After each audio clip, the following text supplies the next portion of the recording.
An Autobot is never alone. So Transformers Dark of the Moon, the game, is set up as a prologue to the film, so it sets up some of the key characters and events that you're going to see in the new movie.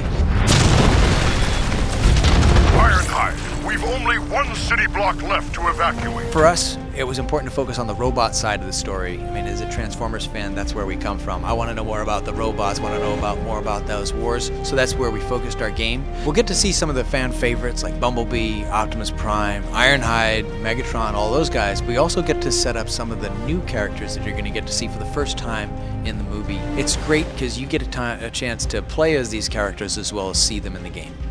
This doesn't feel right.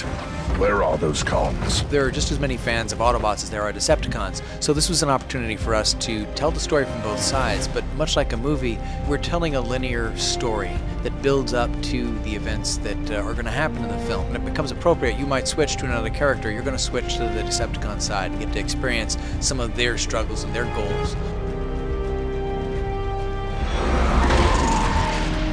Vehicle combat is going to be something that's really important. So you actually have a second set of weapons that are all unique to your character and your vehicle. And we've been able to maintain your controls so that the controls as a vehicle aren't that different from when you're a robot, which means that during combat you never have to think about whether you're a robot and when you turn to vehicle, how do I control my weapons? It's all a very seamless transition. Each of the Transformers is unique. They have a whole vehicle form that's unique to who they are, their personality, and the kind of vehicle that you are. You'll also get to play as a more jet-based character. You've got dogfights, you've got battles at 30,000 feet, high speed, and you've also got some of the stuff where you're on the ground and now you're using your robot form. So it's important for us to deliver all of the elements of each of the characters that are going to be in the game. Sure could use a little help here, Ironhide. So in multiplayer, we wanted to make sure that you got additional time as your favorite Transformers, but also could customize that experience for how you want to play the game. Deathmatch. Eliminate the enemy team. So you've got Team Deathmatch, you've got Deathmatch.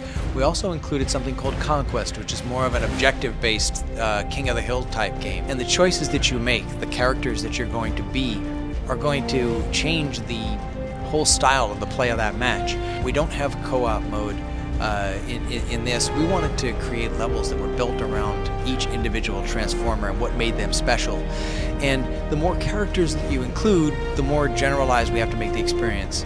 One of the cool things about being a Transformers fan and working on a game like this is we get to marry what we know about the Transformers and some of that background lore, and we get to marry that up with the Michael Bay universe. It makes it a little extra special.